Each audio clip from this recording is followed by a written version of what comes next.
This week on Gotta Go, Can a cute outfit really make your day better? why I carry paint everywhere I go, I did a ridiculous photo shoot with my baby.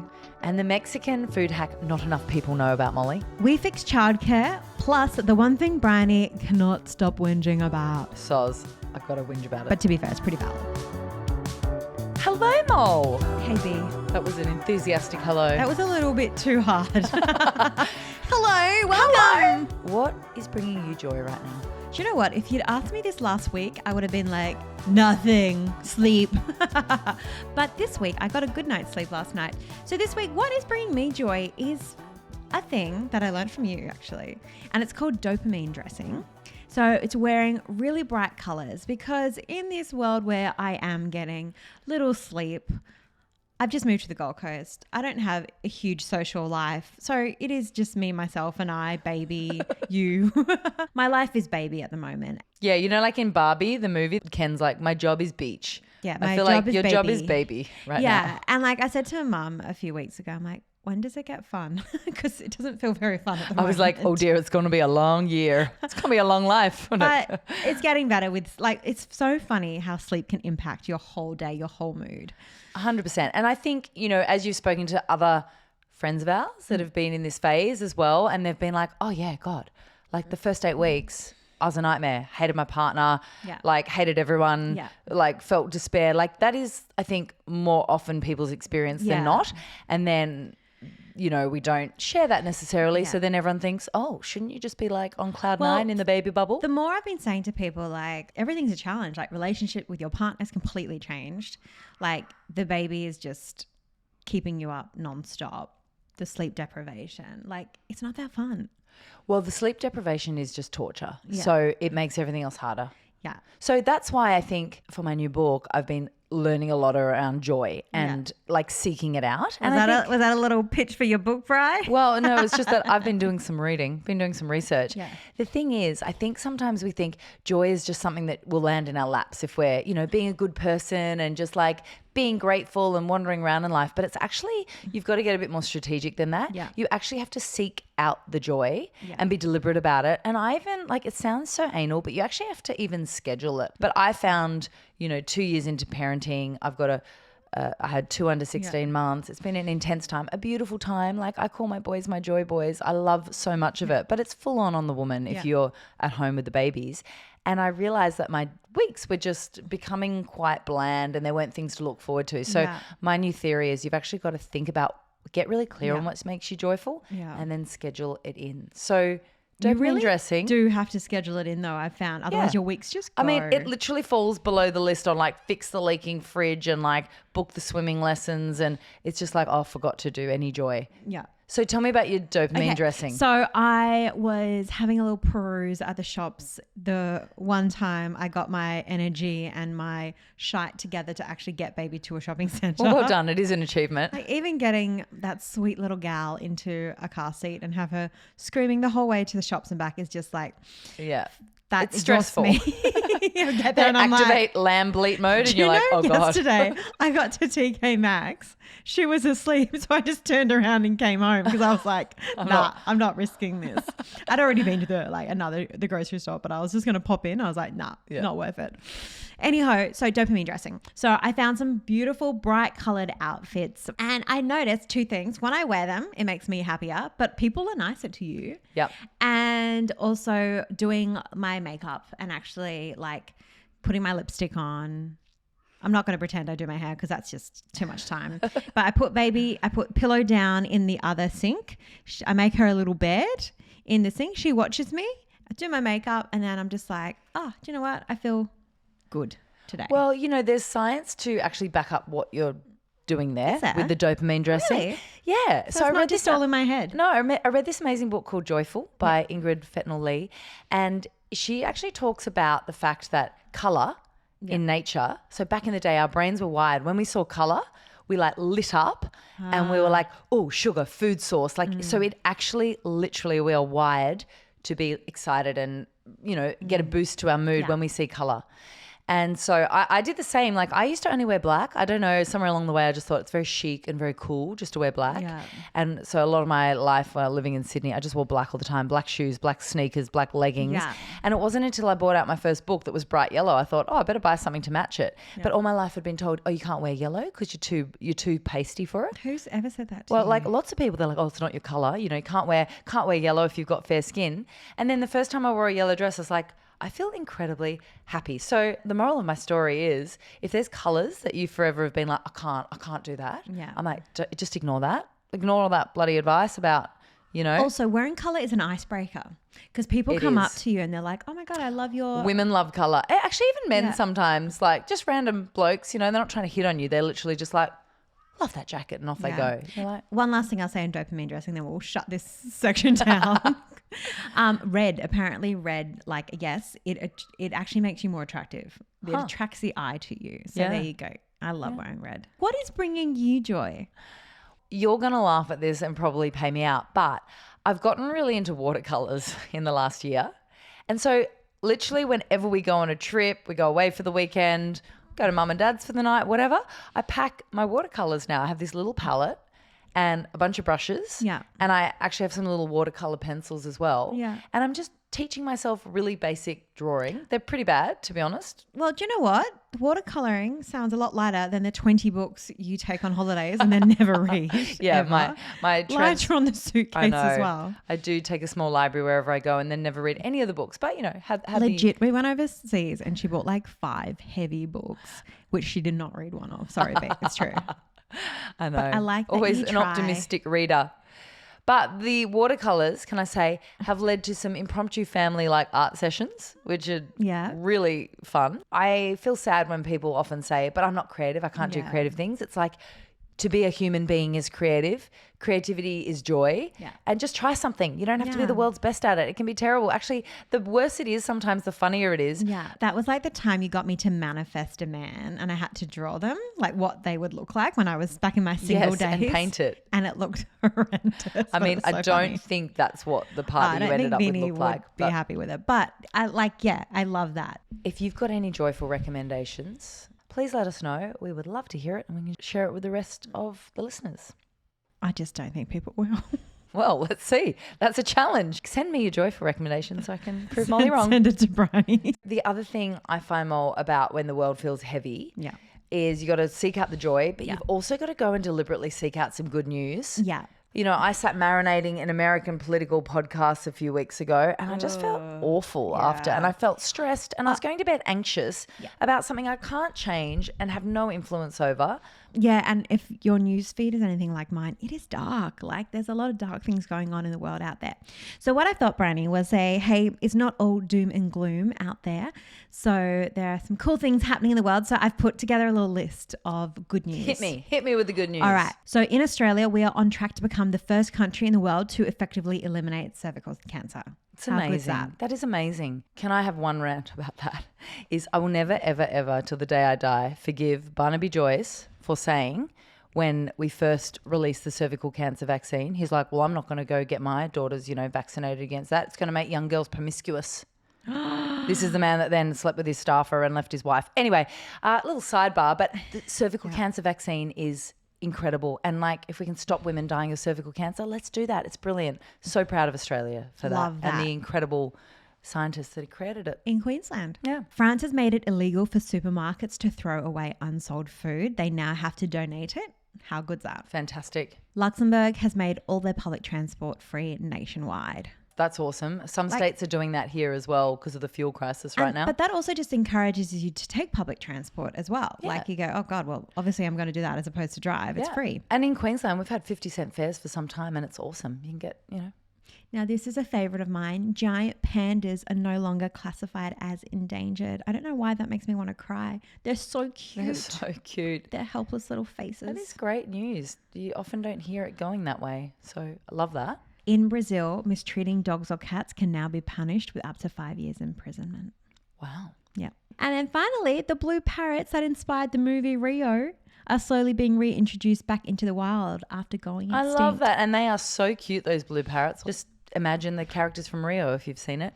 Can I add one other good news story? Because when I went and deliberately sought out some good news stories, I came across this incredible example. The country of Uruguay is now on 98% renewable energy, and they did it in a 10-year period. So basically they were completely reliant on foreign oil for their shortfall.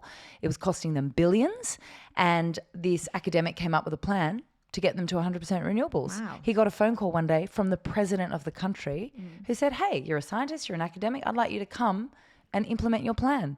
And both sides of politics agreed to it. And within 10 years, they got to 98% renewables. And I just found that such an inspiring, hopeful story of like, this can actually be done. You know, the big difference in Uruguay, they don't have any natural resources. Like they don't have coal, gas and oil. There's no vested interests in the ear of politicians stopping progress, and they just got it done. Love that. And just something which I thought was sweet the other day, and we're talking about things that bring us joy, and, you know, I'm in the middle of motherhood and, you know, I'm tired a lot of the time. But I read this thing again on my favorite place to get information, Instagram. No, joking, but it's up there. It says you only get 1 summer with your baby, 3 with your toddler, 9 with your children, and 5 with your teenager. And I thought, wow, that really makes me want to try and enjoy every moment more. Therein lies the secret to parenting, to this first year. It's actually finding all these moments of micro joy within it. The other little dose of perspective I'll just give you is 5 years ago, all you wanted was to meet someone you loved that loved you and have a baby. Like that was high on your agenda. We can sometimes forget what we wanted. You now have actually everything you want. It's just maybe doesn't look exactly how you thought it might. Okay, thank you for reminding me that this is everything I actually dreamed of and wanted. It is. It does put it back in perspective. Last week, I felt like a little bit of a stage mum, but we did the cutest baby photo shoot. So they come over. Can I say it's so cute? It's so extra though. It's so extra, these photos.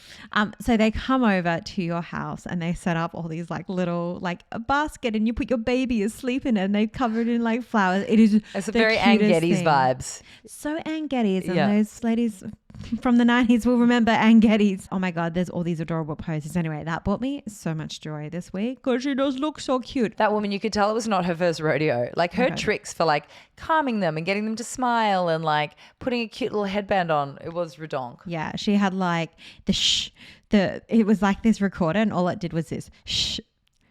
Yeah, a little hush machine. Yes, and now I have like just this phantom shooing in my head. Well, I feel like my babies have been deprived. We did not do an extra baby photo shoot, but you know, when they look back and they go, Mum, where's ours? Be like, well, Mum was too busy. Sorry, there were 2 of you. Mum didn't have time. love you enough. Evil laugh. That's your first evil laugh this pod. That's good. So B, I saw this thing on Instagram and it was David Pocock, who's the Canberra Senator. Would it be accurate to say that the tax on offshore gas exports, PRT, is still giving us less revenue than the tax on beer? In 25, 26 in my info, taxes on beer, we're expecting 2.7 billion. Taxes from PRRT, 1.5, so yes. What does he mean by that? Yeah, nothing gets me more angry than this topic, Mol. There's this crazy scenario where we are one of the biggest exporters of gas in the world. Yay. Is that a good thing? Well, we have a lot of gas and we're exporting it, but Australians don't really get to benefit from that. Oh. Because these giant foreign companies export it. They pay very little tax because there's all these sort of loopholes. And we then also have to buy our gas back at international prices. What? Yeah. It's basically a really dodgy agreement that was entered into many, many years ago. Successive governments have not updated it. And it's kind of highway robbery, in my opinion. So there's international companies, they take our gas. Yep. They sell it overseas and then we have to buy it back off them. Yeah, if we want it. So and when there's taxed. a war breaking out at this point, gas prices go through the roof because the global supply is restricted. Yeah. And we feel it straight away to heat our homes, to cook with gas on our stovetops. Not that you should be doing that anyway, but that's for another episode. We need gas at the moment in our energy mix, but then we have to buy it back at international prices. And that's what's actually driving up our electricity prices. It's the cost of gas. So it's kind of this crazy scam. And so there are calls at the moment to put a 25% tax on gas. Yeah. So that they pay their fair share, so that all Australians can benefit from it as well, right? Because it's our gas. Where would that money go that we would tax them? Is that to then support Australians? Well, exactly. So in Norway, it's a great example. They tax their gas industry at 78%. And the former Prime Minister of Norway was like, and the gas industry were like, we'll die, like we won't be able to exist if you tax us this much. And he's like, but they still come and they still get their gas and still sell it. And he's like, and they're still making a profit because they can still make a profit at a 78% tax rate. So, and with the money that Norway gets from that, what do they do for the country? Yeah, so they've created, it's called a sovereign wealth fund. It basically just means a giant pot of money from that tax that they can use to give their people free university and free education and free healthcare. Yeah, I don't know if they put it specifically towards that, but it equates to about $100,000 per person in Norway. Australia, we have $1 trillion of national debt, but you know, if we put in this 25% tax, it could generate $17 billion of revenue a year. Wow. That could like go towards free childcare. It could go towards better healthcare, you know, free dental. Yeah. All these things that we're told we can't afford, we can't have these nice things. Actually, we could have all these things and the gas industry could pay for it. Because I heard something this week that I can't stop thinking about. And it was Alan Coa, who's the ABC journalist. Such a lovely guy. Love Alan. Great son. Had him on my podcast. He was awesome. And he said, what if childcare and kindies in Australia were completely free and publicly run? So basically extending our public education system to kids under 5. Because it's heavily privatised at the moment, right? Like most of childcare is run by private companies. Yeah, it is. So some families get 90% covered with like a subsidy, but because it's of how it's means tested, it means a lot of middle income families with mortgages, they're still paying a lot out of pocket. Can I tell you an anecdote on that actually? I love an anecdote. My girlfriend from my mum's group, they've got twins and a toddler.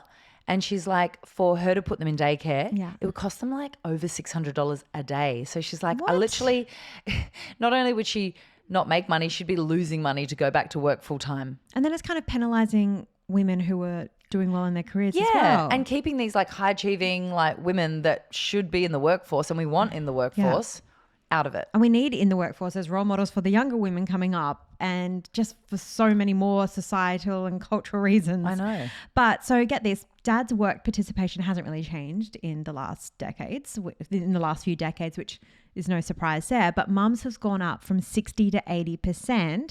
So there's more women working in the workforce, but the system hasn't changed. And 70% of childcare centres are for profit. So we're effectively subsidising 90 to 100% of a private company's product. And so then Alan does a bit of the math and he goes, okay, so high level, around 60 billion it would cost to buy these centres, 30 billion a year to run them if usages increase, plus then a bit of interest, 3 billion. So he's saying 33 billion a year, but we're already spending 16 billion a year on subsidies. Plus, you just mentioned how much would we make from the gas industry? Yeah, 17 billion. Look, I think we just solved. We found the money. We found the money. We fixed it. All right, job done. Okay, I might just send this episode to my friends in Parliament. Guys, check this out. We fixed it. So what are you thinking around childcare, Bri? Will you be sending the boys? Yeah, look, this is, obviously such a personal decision to every family. I've got both boys with me at home at the moment, but having said that, my husband works from home and I have a mum nearby who, for example, has them right now while we record this podcast. Yeah. I couldn't do it without those two things. So I would 100% have one or both in some form of childcare right now without that. For me, because I had them so close together, it didn't really make sense to send one because I've still got a baby at home. Yeah. Also for me, I just think these first 3 years, they go so quickly. Yeah. Like, you know that expression they say, the days are long, but the years are short. Like you won't believe it. You'll have a 1-year-old in the blink of an eye and you'll be like, where did my baby go? I just wanted to be around for as much of those first 3 years. I mean, we know that like the vast majority of brain development happens in the first 3 years. They're so critical. This is why women need to be supported to have really like good quality childcare that they can use, that they feel safe and secure taking and also, their kids. so they have the option. So they The can option. do either if they want to stay Exactly. home, if they want to go to work, and overall, blend. Yes, and their finances shouldn't have to be the ones paying for it. Over a lifetime, women will earn $1 million less than men, and it's $2 million if you have kids. Wow, that's quite the penalty. It is quite the penalty, isn't it? Like, That's a really expensive kid. but I just what realized. that takes away from women is that choice and opportunity, especially later on in life when they hit their retirement years. And it shouldn't have to be that way. They shouldn't have to choose career or staying home. Yeah, and didn't you tell me as well that crazy thing that when men have children, their earning potential actually goes up? Yes, it's called the fatherhood bonus. Oh I think my it's gosh. Annabelle Crabb who writes about it in her book. And it's because work sees men as being more reliable Oh and my steady. gosh. Because they're not going to leave the job anytime That is the soon. most patriarchal thing ever. Women have a baby, their earning potential goes down by $2 million. Men, Makes me so angry. I can't even. you know, and I think like we're seeing positive things here in Australia. We at least already get government paid maternity leave. Yep. And now That's they're paying increasing. us super as well. Yeah, they're going to start paying us super from middle of this year. Yep. Too late for me. I've done my maternity leave. Soz. But, you know, I think we should be looking around the world to places where they do it even better, you know. In Estonia, for example, they're one of the gold standard out there in the world. I didn't realize this because they get up to a year. They get 6 months paid at their full rate, but then they get up to 3 years flexible. That's just like built into the law. So they're just like, I just think we could be, you know, even better. And I love it in Sweden as well. They have paid paternal leave. And if the man doesn't take it, they lose it. Yeah. So they don't take the 90 days, which means it's not just on the woman and her career. And because we have a Swedish cousin now, he's Aussie, married a gorgeous Swede. So They we love both her. get a year and you can use it. This is the best thing, up to 8 years of age for the kid. Yeah. So you can use it at any time. You can take a month, a year.